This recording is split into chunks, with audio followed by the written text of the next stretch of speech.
On September 21st, 1938, an unrelenting force of nature tore through New England, leaving an indelible mark on the region's history.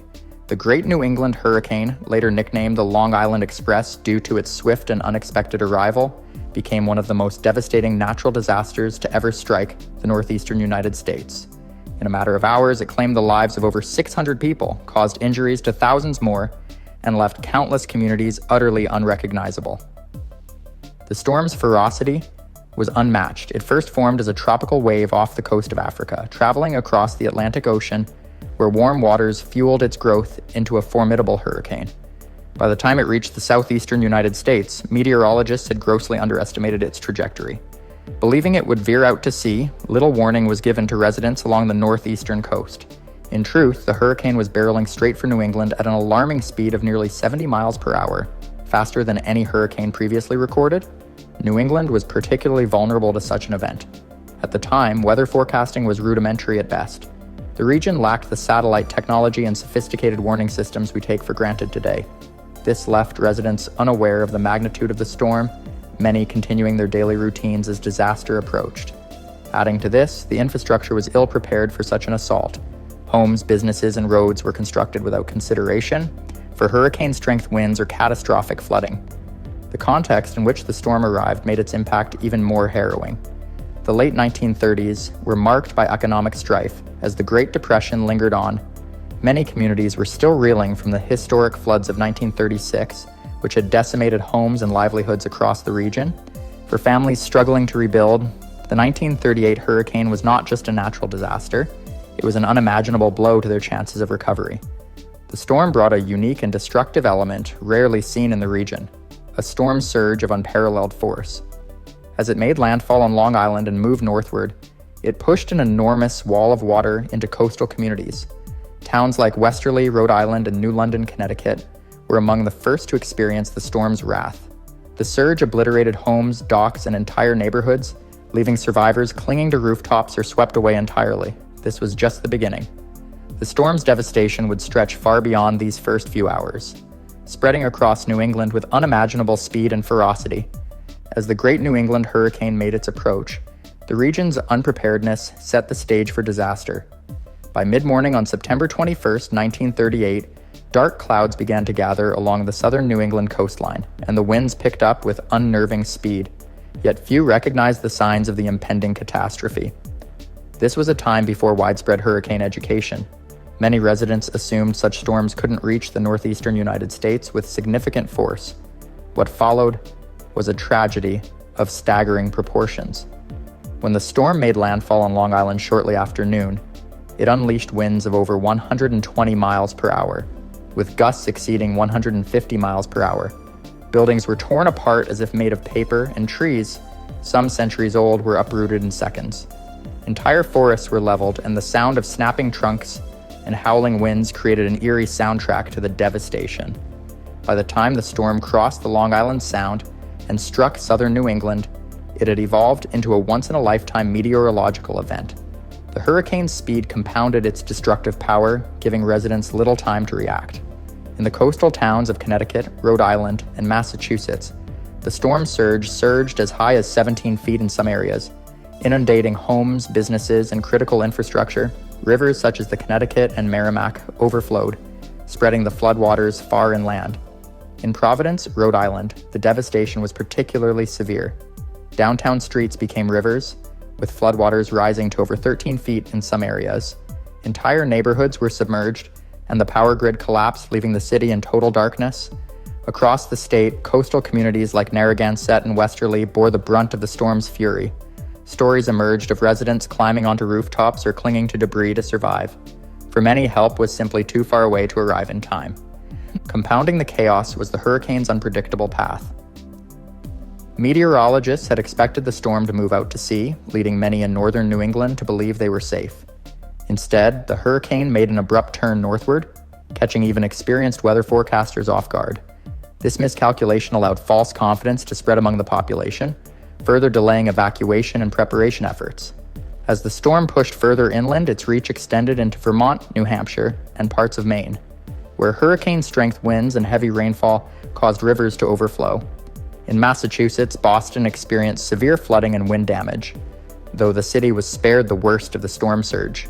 Rural areas, however, were hit hard with barns, silos, and farmhouses destroyed, leaving many families homeless overnight. While the wind and rain were terrifying enough, one of the hurricane's most chilling features was its speed.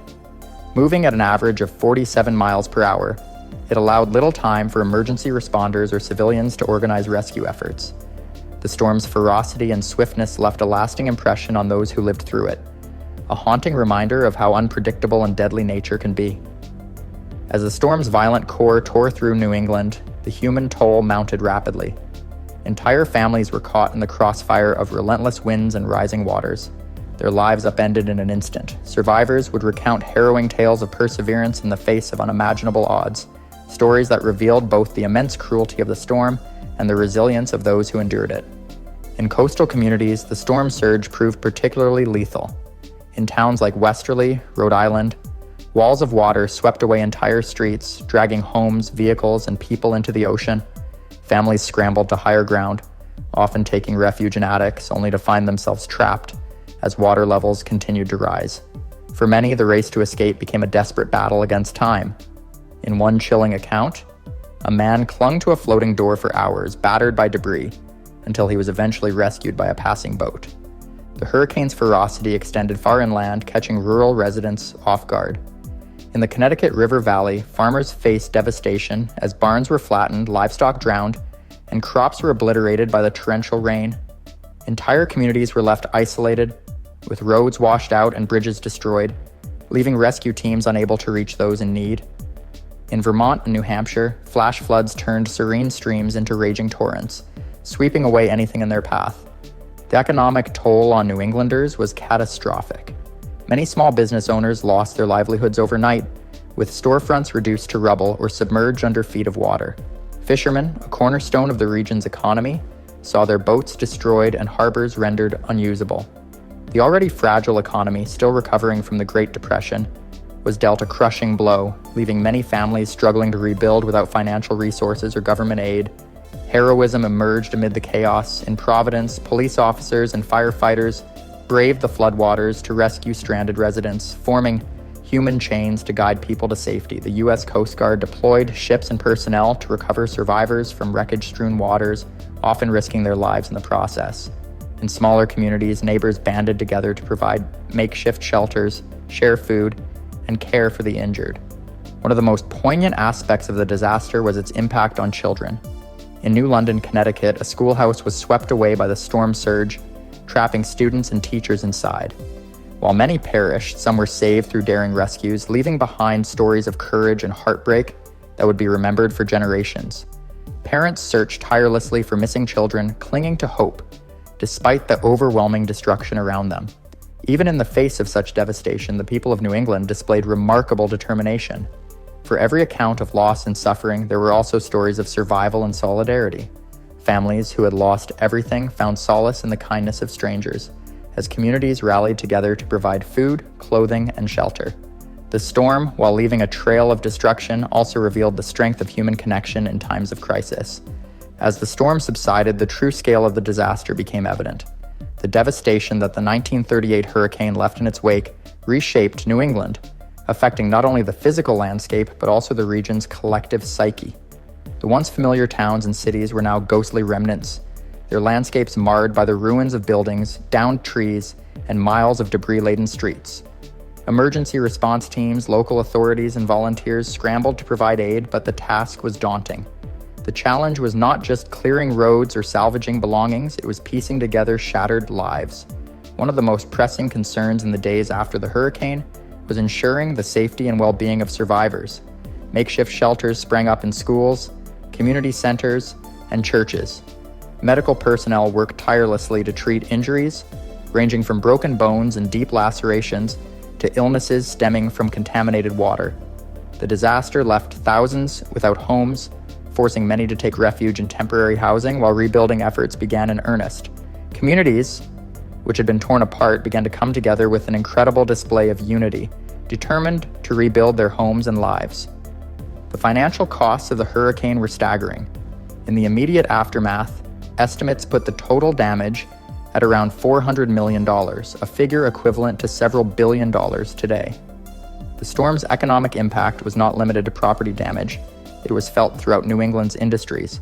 Fishing, shipping, and trade were particularly hard hit, contributing to the already dire economic climate of the Great Depression. The storm underscored the vulnerability of the region's infrastructure and brought attention to the urgent need for improvements to withstand future catastrophes. This catastrophe ultimately spurred significant changes in how the United States approached weather forecasting and disaster preparedness. The Great New England Hurricane was a wake-up call that underscored the limitations of meteorological technology of the time. Before this event, weather forecasting was rudimentary at best, with limited tools and data for tracking storms.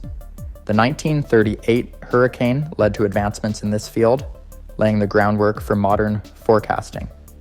While the storm had taken the country by surprise, it served as a catalyst for improvements such as the establishment of the National Weather Service, which would eventually employ more sophisticated radar systems and computer models to predict the path and intensity of hurricanes with greater accuracy. Infrastructure development was also a significant outcome of the hurricane's aftermath. Coastal areas that had once been vulnerable to the forces of nature saw the construction of seawalls, stronger flood barriers, and improved building codes. These measures were intended to protect both human lives and property from future disasters. The storm left New England with a lasting legacy of resilience, a reminder that in the face of nature's immense power, preparation and unity are the keys to survival. The memory of the 1938 hurricane continues to hold a place in New England's collective consciousness. Annual hurricane preparedness drills, community education, and awareness campaigns have all been influenced by the lessons learned from that fateful September day. Families who lived through it passed down stories of survival and loss, ensuring that the impact of the storm was never forgotten.